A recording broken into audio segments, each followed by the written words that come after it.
안녕하세요. 허브경제TV 최호영입니다. 오늘 볼 종목은 제넥신이라는 종목입니다. 종목 코드 번호가 095-700번이고요. 일전에 제넥신이 하락을 했던 이유가 임상 중단하고 재임상을 한다라는 뉴스가 있었어요. 근데 그 부분에 대해서 말들이 좀 많았기 때문에 코로나 제1상 결과 발표를 하겠다라고 해놓고서 오늘 발표가 나왔습니다. 이 내용들인데 잠깐만 조금 살펴볼 거고요. 내용 간단하게 요약을 먼저 이렇게 해볼게요. 제넥신에 따르면 이제 GX19의 임상 1상 결과 전신 또는 중증도 이생의 부작용이 거의 없었다라고 되어 있고요. 경증의 이상 반응 또한 5% 내외로 발생 빈도가 매우 낮아서 타 백신 대비 우수한 안정성을 확인을 했다라고 되어 있는데, 이 부분은 조금 그런 거죠. 1상과 3상까지 진행했던 이런 부분에 대해서 비교를 하는 거는 조금 그렇습니다. 자, GX19N은 GX19와 동일한 플랫폼을 사용해서 우수한 안정성을 확보했으며, 기존의 스파이크 항원이 높은 서열 보존성을 가진 뉴클레오 캡시드 항원을 추가 탑재해서 코로나19 바이러스 변종이나 제2, 제3 팬데믹의 상황에 대응할 수 있도록 고안된 백신이다라고 일단은 제넥신은 이렇게 말을 하고 있습니다. 바이러스 변종에 대비할 수 있는 그런 백신을 좀 만들겠다. 그걸 위해서 GX19의 임상을 중단을 하고요. 추가로 GX-19N이라는 이 물질을 가지고 다시 한번 임상을 시작하겠다라고 되어 있는데, 이게 바이러스 변종뿐만 아니라 향후 보관과 운송까지 고려해서 상온에서 3개월 이상 안정적인 백신을 개발 중이다 라고 되어 있습니다.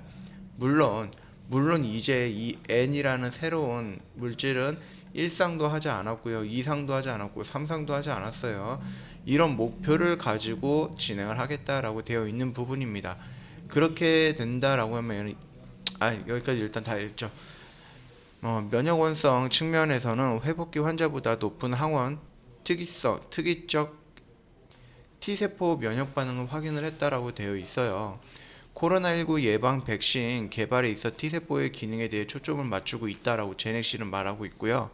항체 반응보다는 T세포 반응이 코로나 바이러스 방어 효능 지속과 높은 상관계가 있다는 설명인데, 이 부분을 이렇게 풀었습니다.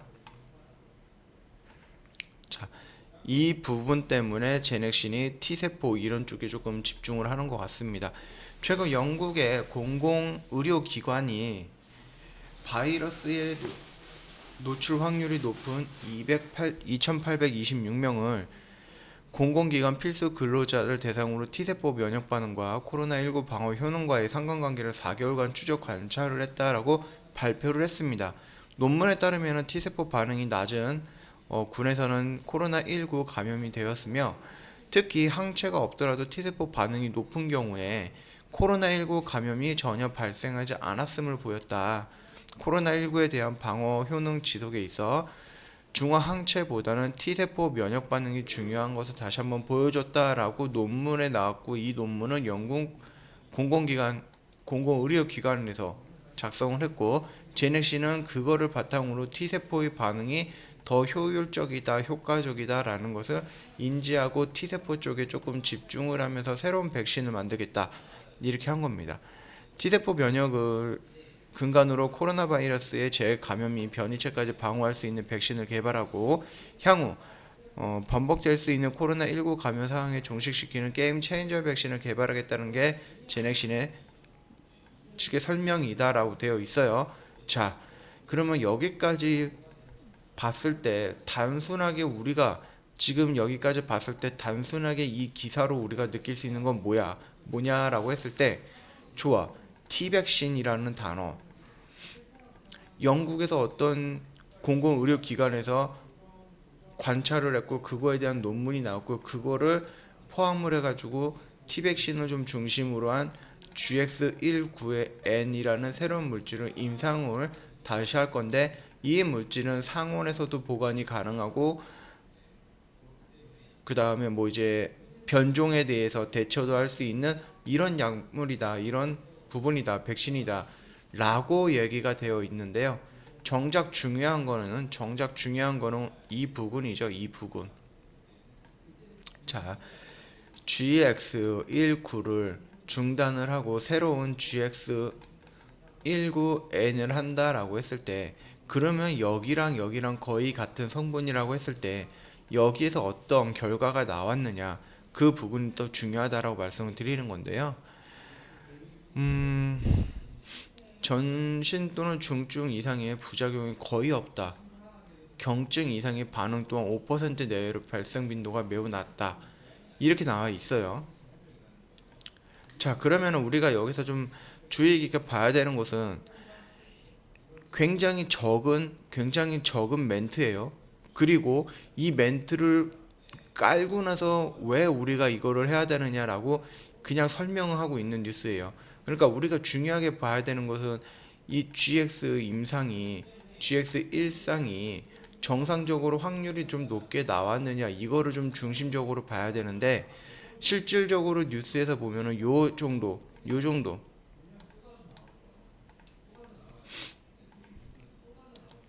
정도밖에 없어요. 그 결과라는 것은. 그리고 나머지는 이 부분에 대한 해설이라든지 아니면은 그냥 변명 같은 겁니다. 변명, 왜 우리가 바꿨느냐, 이 변명 같은 것들. 자, 그럼 우리가 좀 여기서 중심으로 봐야 될 거는 전신 중증 이상의 부작용이 거의 없다. 거의 없다는 과연 몇 퍼센트인가요? 경증의 이상 반응 또한 5% 내외로 발생 빈도가 매우 낮다라고 했을 때, 이 발생할 수 있는 빈도라고 했을 때 몇 명이나 진행이 됐을까요? 임상이. 이 부분입니다. 그러니까 지금 제넥신이 내세운 이 결과라는 것이 뭐 명확하게 지금 뚜렷하게 뭔가를 보여줄 수 있는 결과가 지금 나와 있지 않다라는 겁니다. 그러니까 이 점은 조금 참고해 주시면서 여기까지 한번 봤고요. 다음 뉴스도 한번 볼게요. 이미 GX19에는 임상 1상 환자 모집 중이고요. 내년 4월에 임상 2상을 진입을 한다라고 되어 있어요. 이 내용입니다. 이 내용. 그렇기 때문에 이후에 임상 2A상 단계에서는 중간 분석 결과를 토대로 국내와 해외에서 동시에 대규모 임상을 진행한 후 긴급 사용 승인을 신청할 계획이다라고 발표를 했습니다. 자, 똑같은 내용이에요. 앞에 거는 똑같은 내용이고요. 이 부분도 거의 다 똑같은 내용입니다. 다만 백신 업그레이드로 인해서 GX19N에 대한 임상 1상은 건강한 성 20명의 안전성과 면역 원성 분석을 필요로 하므로 임상 개발 기간 연장은 불가피하다는 부분이 회사 측의 설명이다.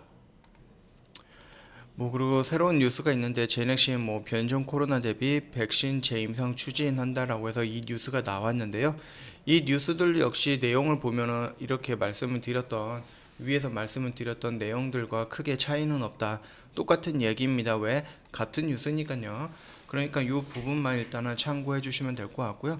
간단하게 정리를 먼저 해보겠습니다. 정리를 간단하게 해보고 차트를 좀 넘어갈 건데요. 보시면 알 겁니다. GX19에 대한 임상은 긍정적인 반응이었다. 다만 변종이라든지 보관 상태라든지 아니면 2차, 3차, 4차까지 나올 수 있는 팬데믹이라든지 아니면 독감처럼 매년 백신을 맞아야 되는 그런 바이러스로 전이가 된다든지 아니면 그쪽으로 진행이 된다든지 이런 부분에 의해서 시간이 조금 걸리겠지만 그래도 업그레이드된, 지금보다 조금 더 괜찮은 업그레이드된 백신을 가지고 다시 나오겠다. 그렇게 지금 주장을 하고 있는 부분이고요. 이걸 기준으로 해가지고 차트를 한번 보도록 하겠습니다.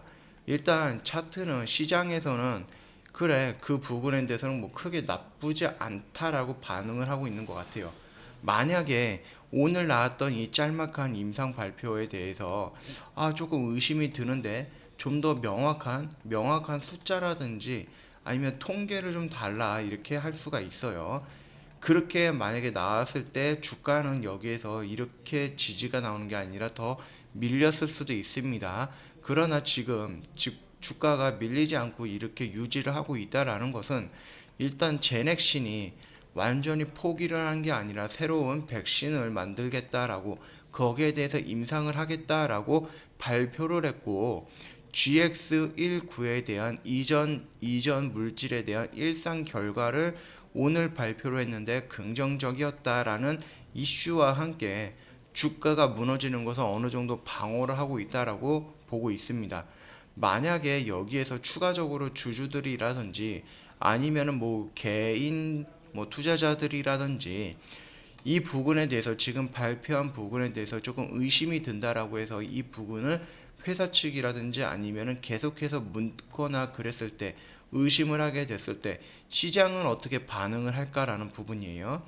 그렇게 된다라고 하면 시장은 당연히 하락으로 반응을 할 가능성은 있습니다. 이 점 꼭 참고해 주시면 될 것 같고요. 지금 당장 안정적인 자리는 아니다. 지금 일단은 뭐 제넥신에서 해명이 나왔고 그 해명에 대해서 어느 정도 긍정적으로 보고 있으니까 주가가 크게 밀리지 않고 있다. 그렇다라고 했을 때 이미 주가를 여기에서 갖고 있는 주주님이라고 한다 그러면은 이 라인대가 이탈하기 전까지는 크게 신경 쓸 필요는 없고 민감하게 대응할 필요 없다. 다만 주가가 여기까지 밀린다라고 했을 때, 이 영역까지 밀린다라고 했을 때 물론 이게 긍정적인 효과를 보고 효과가 나왔다라는 일상에 대한 논리가 뒤집히지 않는다라고 했을 때, 뒤집히지 않고 그대로 유지가 된다라고 했을 때, 다만 시장에서 좀 의심스러운 부분이 있다라고 해서 하락을 했을 때 그때 여기에서 좀 적극적으로 대응도 가능하지 않을까라고 생각을 하는 부분이고요. 만약에 뭐 제넥신에서 발표했던 부분이 의심스러워서 어떤 이의 제기를 했는데 거기에서 적당한 뭐 답변이라든지 이런 부분, 통계치를 내보인다든지 이런 부분에 대해서 진행을 못한다라고 하거나 아니면 추가적으로 해명이 안 된다라고 했을 때는 의심폭은 굉장히 커지겠죠. 그랬을 때 이 라인까지 이탈을 한다라고 했을 때는 빠르게 정리를 하는 게 맞다. 그렇게 보면 됩니다. 결국 제넥신 하면은 우리가 가지고 가는 이유는 명확합니다. 토종 백신입니다. 토종 백신. 천천히 가도 되고 원래 계획보다 2달에서 석 달 정도, 제넥신에 의하면 2달에서 석 달 정도 조금 딜레이가 되는 거기 때문에 이 부분까지는 어느 정도 기다려 줄 수는 있다. 그렇게 지금 생각을 하고 있는 부분이고요. 자, 그렇다라고 했을 때 우리가 이 라인을 이탈하지 않는다라고 했을 때 우리는 최대한 10주라는 시간을 어떻게 보내느냐, 그 부분에 달려 이 제넥신이 위로 갈지 아래로 갈지가 조금 달려있지 않을까라고 생각을 합니다. 일단 제 임상이 일상부터 시작을 한다라고 하면은 그 일상의 결과가 나오는 게 한 10주 정도라고 했어요. 그렇기 때문에 앞으로 2달에서 석 달 정도 이 안에서 주가가 횡보할 가능성은 있는 겁니다. 물론 여기를 중간에 뚫고 올라갈 수도 있고요. 여기를 뚫고 내려갈 수도 있는 겁니다. 주가는 어떻게 될지도 모르겠고, 일단 제넥신이 말하는 부분에 대해서 그 발표한 내용에 대해서만 봤을 때 주가가 위로 가든지 아래로 가든지 보다는 이 영역대 안에서, 이 라인 안에서 어느 정도 지지라 저항을 받으면서 10주간의 박스권을 형성할 수 있다. 그럴 가능성이 높다. 그렇게 보면 될 것 같고요.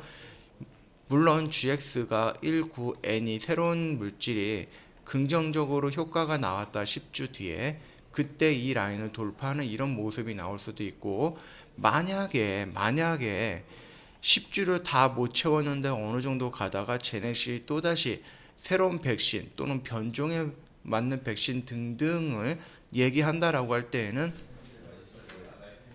GX19에 대한 임상은 실패했다라고 판단할 수 있는 짤막한 근거가 될 것 같습니다.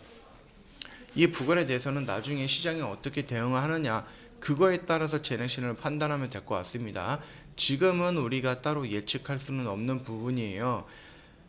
뭐 제넥신의 발표에 의한다라고 하면은 지금 자리는 어떻게 보면은 매수의 적길 가능성은 있는데 이 발표가 애매하기 때문에 이거를 저는 지금 100% 신뢰를 못하겠다라고 생각을 하고 있는 부분이기 때문에 여기에서 굳이 무리해서 들어갈 필요까지는 없지 않을까라고 생각을 합니다. 어차피 1년, 2년을 보고 들어가는 토종 백신을 향한 종목이다라고 했을 때 이 라인 때 한 10주가 지나고 나서 새로운 물질 뭐 GX19N이 긍정적으로 결과가 나온 것을 확인하고 여기를 돌파할 때 따라 들어가는 한이 있더라도 지금 굳이 이 영역대에서 애매한 답변을 듣고는 들어가기는 조금 어렵지 않을까라고 생각을 하고 있습니다. 그럼에도 토종 백신에 대한 그리고 제넥신이 발표했던 부분에 대한 믿음이 있다라고 하면은 이 라인까지 떨어진다라고 했을 때 여기에서는 한 번 정도 좀 적극적으로 대응을 하고 추가적으로 밀리면은 손절로 대응하는 방법도 괜찮지 않을까라고 생각을 하고 있습니다. 이 점 참고 부탁드리겠고요. 뭐 이제 명확하거나 이런 부분에 수치가 지금 나와 있는 부분은 없었어요. 겨우 그냥 5% 내외라고만 되어 있기 때문에 이 부분을 제외하고는 뭐 정확한 수치라든지 이런 부분이 통계치라든지 이런 부분이 제넥신에서 따로 발표한 내용은 없다. 그냥 아까 전에 말씀드렸듯이 부작용이 거의 없었다. 5% 내외로 발생 빈도가 매우 낮았다. 이렇게 딱 두 줄로 만들어놨던 결과 발표예요. 이 부분은 판단은 각자의 몫입니다.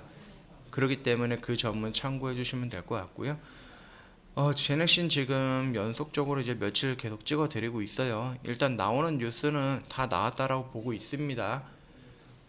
나오는 뉴스 같은 경우는 일단 임상 중단했던 이유, 그리고 해명, 그리고 다시 한번 설명 이런 식으로 나오면서 제넥신이 이 하락폭을 지금 방어하고 있다.